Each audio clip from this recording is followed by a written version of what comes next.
An old friend, Erik Ten Hag. He doesn't know he's a friend of ours, but he is. He believes that Manchester United can compete with state-owned clubs like Manchester City and Newcastle United. So United have been away, and Eric's been talking to the media most of the time, the written media, about what he thinks upon coming back. And he believes that United can compete with state-owned clubs like City and Newcastle. Long term, is he right? Because back in October, do you remember, Jurgen Klopp said something different. I know, City, they will not like it, nobody will like it. You ask the question, but you know the answer. But what does Liverpool mean? We cannot act like them. It's not possible. Not possible. It's just clear, and again you know the answer.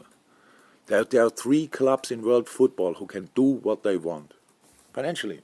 It's illegal and everything fine, but they can do what they want. Put in, and they will say, yeah, but we have to. But it's exactly the fact. We have to look at. We need here, we need that, and we need that, and then we have to look here and make it younger, and here a prospect, and here a talent. That's what you have to do, and you compete with them. It's not a problem at all for me. It's like it is, but you don't ask me that question because we always open this discussion, and in the end, it's me telling you. But you all know it. You should know. It's not possible to deal with that, and it will be like this. I heard now the Newcastle, whatever is there, said there's no ceiling for this club. Yeah, right. He's right. He's absolutely right. There's no ceiling for Newcastle.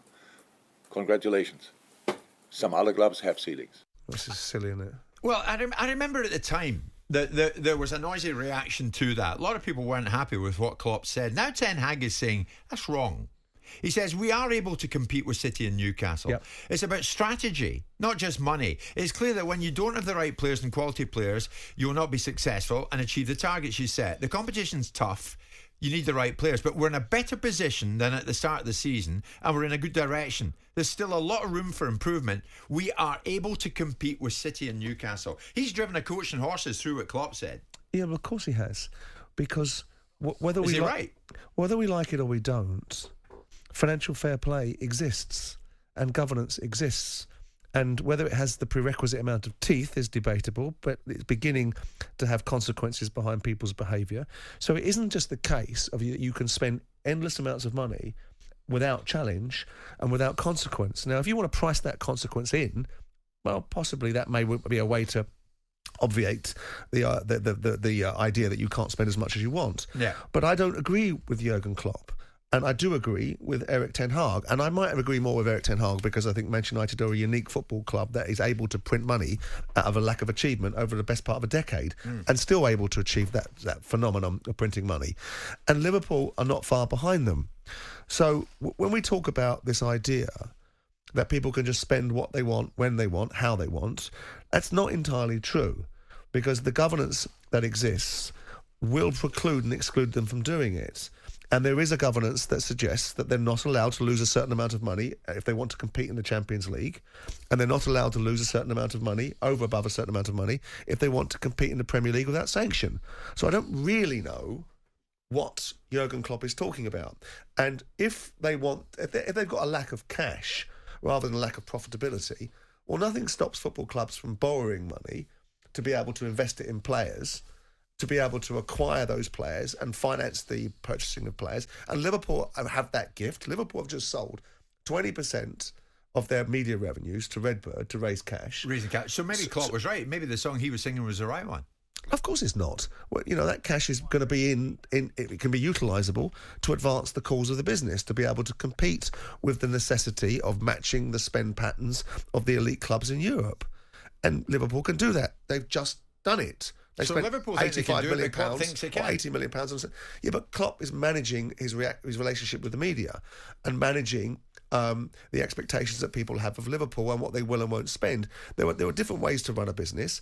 If you get everything right in your business and you have good standards from the top to the bottom, money is a component part. Yeah. Of course it is. It would be silly not to suggest if you haven't got a lot of money. But you've also seen, here's the other side of that argument. How much money have Everton got to spend to be worse than they are? Yeah. So there we are. So it's not just about money. It's about how you deploy that money and who you put in situ to be able to make the decisions on who you buy, when you buy them. He has proven to be the case in point. He goes and buys Andy Robertson for £8 million. And Andy Robertson is a top quality player. You know, whether he plays for Scotland or not, he's still a top quality player, right? And the bottom line is that it's about good. And what Jurgen Klopp has failed to do in recent times is regenerate his team. And regenerate his team in a manner which brings... Because Man United were never the biggest spenders. When Alex Ferguson was there, they were never the biggest spenders. They were always up and there and thereabouts, and no slouches. But Ferguson knew what to do and when to do it to be able to keep regenerating his side. So it's a combination of money, nous, drive, acumen, determination, good disciplines, good business practices, good people at the top, and Liverpool have got all of that.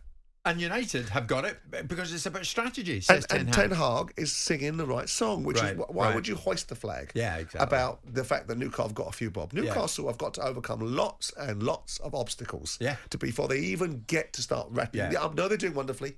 And if they finish in the Champions League this year, it'll be fantastic. Do you think Liverpool and United will come roaring back in the second part of the new season? The second part of this season, I should say.